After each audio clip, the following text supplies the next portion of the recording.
The Cold War was a bitter rivalry between the United States and the Soviet Union that lasted from 1945 until the early 1990s. It had a long-lasting effect on the world, shaping international politics and igniting multiple conflicts due to ideological disagreements, nuclear competition, and the spread of communism. The United States and the Soviet Union competed during the Cold War. From 1945 until the early 1990s, it was in effect. Tensions following World War II, the development of nuclear weapons, ideological rivalry, and the globalization of communism are some of the primary causes of the Cold War. Regarding the heightened tensions at the close of World War II, this was particularly noticeable during the 1945 Yalta and Potsdam conferences. Joseph Stalin, the leader of the Soviet Union, for instance, was frustrated with both the United States and Britain. Stalin claimed that both nations had postponed the war against Nazi Germany, leaving the Soviet Union to fight it alone for a large portion of the early years. Following World War II, the United States and Britain, for their part, had doubts about Stalin's motivations.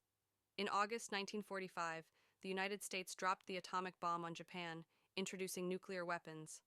On August 6th, the Japanese city of Hiroshima was bombed, and 3 days later Nagasaki was also hit by the same bomb.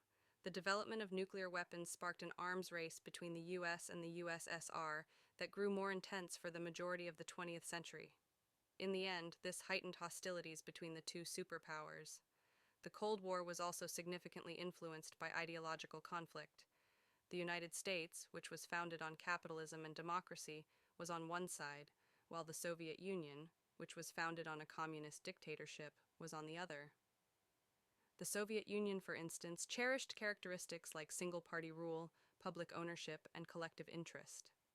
This was particularly noticeable under Joseph Stalin's cruel rule, which lasted from 1922 to 1952. The United States, for its part, placed a high value on attributes like free trade, democratic elections, and individual liberty.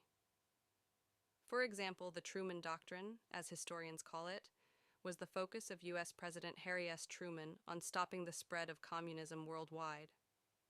In 1947, he famously said, "I think we have to help free people figure out their own fates in their way." Since economic stability and peaceful political processes depend on it, I think that the main way that we can assist should be through financial and economic assistance.